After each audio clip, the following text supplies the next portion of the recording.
Vous avez travaillé fort. Ton gardien, Félix, t'a donné une grosse game, mais il y a des gars, à un moment donné, on a vu que c'était nonchalant. Là. Bon, oui, tout à fait. Félix Guilbeault a été exceptionnel ce soir. Sans lui, il n'y aurait pas eu de match, ça c'est sûr. Écoute, oui, on a eu des moments de faiblesse tout le long du match. Quand même une bonne équipe de l'autre côté aussi. Il ne faut pas rien nous enlever.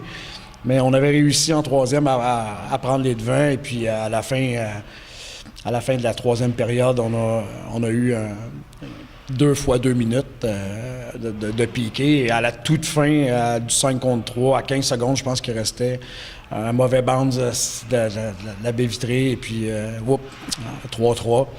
Et puis, en prolongation, ça s'est pas vraiment bien passé pour nous. Alors, c'est ça, une défaite crève-cœur.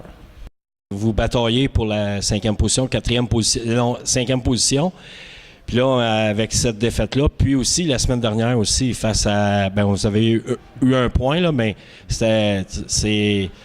Disons que juste avant les séries, là, c'est pas comme tu prévoyais, j'imagine.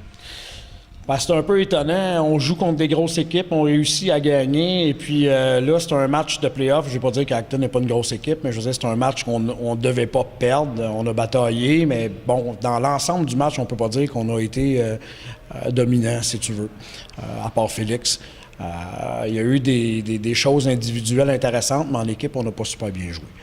Mais c'est assez dur à expliquer, je dois t'avouer, mais le résultat, c'est ça. Donc, la 4e position va être assez difficile à aller chercher.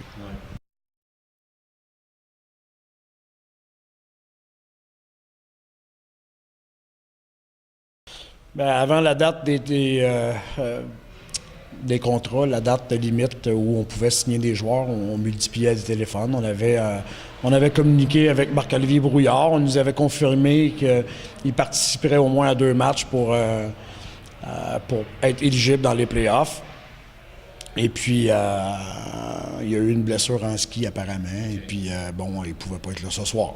Bon, il reste 2 matchs au calendrier. Est-ce que sa blessure va guérir subitement? Je ne le sais pas, mais...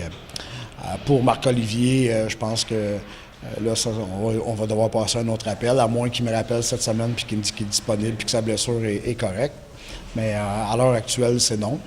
Pour Christian Lantin, le règlement des gardiens de but est différent. Il faut que tu l'aies dans tes contrats. Il ne faut pas qu'il y ait de match à jouer nécessairement si jamais tu as une blessure ou quoi que ce soit.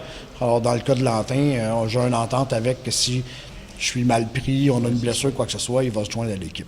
Mais pour Brouillard, lui, c'est la règle des 2 matchs. Puis là, il reste 2 matchs au calendrier. On ne sait pas ce qui va se passer.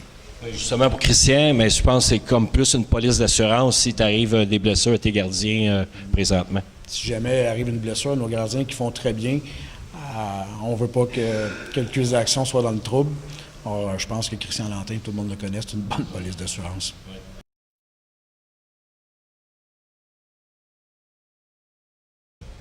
J'ai eu la chance de voir la reprise du vidéo sur le jeu. Là, ça s'est fait un peu rapidement. Je sais que le joueur visé a eu un 2 minutes.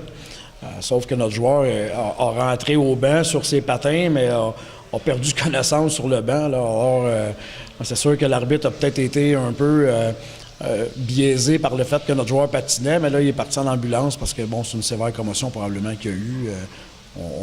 Les ambulanciers n'ont pas pris de chance, on l'a emmené tout de suite à l'hôpital. C'est sûr que c'est un plaquage qui est venu un peu par derrière, blindside en plus, par un joueur qu'on connaît aussi. Mais bon, l'arbitre avait jugé en 2 minutes. Je ne peux pas aller au-delà de ça que d'envoyer la reprise vidéo. Ils feront ce qu'ils voudront. Sauf que c'est sûr que c'était un plaquage assez sévère. Donc, c'est pas une ligue qu'on promouvoit les gestes violents comme ça, là. Bon, c'est sûr qu'on veut que ça frappe dur, on veut que ça frappe légal. Si c'est pas arrivé dans le cas, on va juger bon d'envoyer la reprise vidéo. Encore une fois, ils se feront une idée eux autres mêmes, mais je pense pas que dans aucune ligue, on veut ça. On veut frapper dur, on veut récupérer la rondelle, on veut mettre en échec notre adversaire. Mais c'est sûr que je pense pas que le joueur voulait nécessairement envoyer le joueur à l'hôpital, sauf que les résultats sont durs. Donc, c'est justement, à un moment donné, il y a des gestes, il faut qu'il y ait des conséquences aussi, là. Exact. Michel, on est à la veille des séries éliminatoires. Comment, ta préparation pour l'équipe, comment elle se fait présentement, là? Comme on l'avait dit avant les fêtes, lorsque je suis arrivé, il y avait déjà quand même une bonne vibe. Là. L'équipe passait de mauvaise passe, mais comme je te dis, on a réussi à faire des belles choses contre de grosses équipes. Donc, on sait qu'on est capable de compétitionner contre les grosses équipes, mais on doit être plus constant. On doit être plus structuré pendant 60 minutes de jeu. C'est un peu plate de dire ça, mais c'est un peu ce qui nous manque. Je trouve qu'on commence à gérer un petit peu plus nos émotions, ce qui est déjà un plus, qu'on s'améliore dans cet aspect-là. Nos joueurs clés doivent nous en donner plus, encore une fois, parce que nos joueurs de soutien nous en donnent beaucoup. Nos joueurs clés doivent en donner encore plus. Mais pour le reste, on est en train de préparer. Il reste 2 matchs pour préparer l'équipe avant l'ouverture des séries éliminatoires. Mais pour le reste, je trouve qu'on progresse, mais il ne faut pas s'asseoir là-dessus. On n'est pas encore au top, ça c'est sûr. Vous avez marqué 3 buts. Je crois que c'est 3 buts en supériorité numérique. Mais il y en a d'autres que vous avez eu une supériorité à 2 hommes, mais vous n'avez pas été capable de marquer sur cette supériorité. Qu'est-ce que tu as à dire sur ça? Bien, écoute, c'est sûr que les power plays ne sont jamais à 100 %. Dans nos ligues, lorsque tu es alentour de 25-30 %, c'est quand même très bon. En revanche, le piqué est solide de notre part. Bon, on a marqué 3 buts, 5 contre 3. C'est dommage. Oui, on avait une belle fenêtre là, pour prendre une avance plus grande au match. C'est pas arrivé, mais je veux dire, on n'a pas sacrifié non plus tout le reste là, de ce qu'on a fait. Mais oui, certes, on a ce qui me questionne encore un petit peu plus sur notre performance, c'est le 3 contre 3.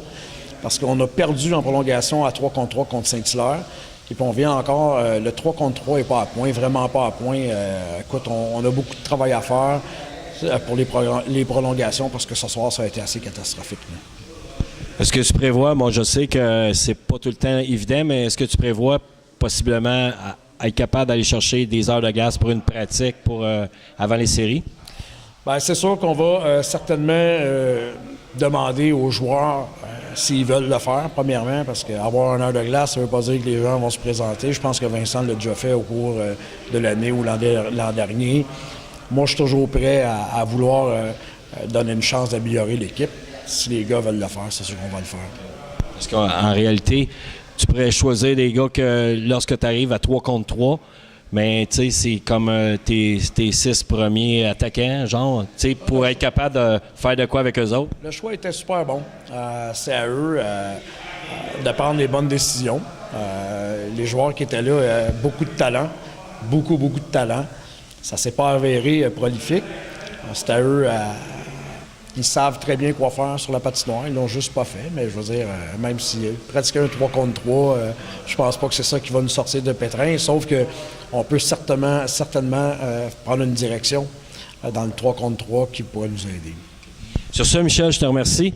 Puis en tout cas, on espère que la semaine prochaine, face aux Bulls de Bedford, que vous allez aller chercher la victoire. Encore une équipe qui est en haut de nous autres au classement. Alors, j'espère qu'on va les prendre avec tout le respect qu'ils méritent. Et puis que les gars vont arriver ici avec le désir de vaincre. Je te remercie. Passe une bonne semaine. Merci.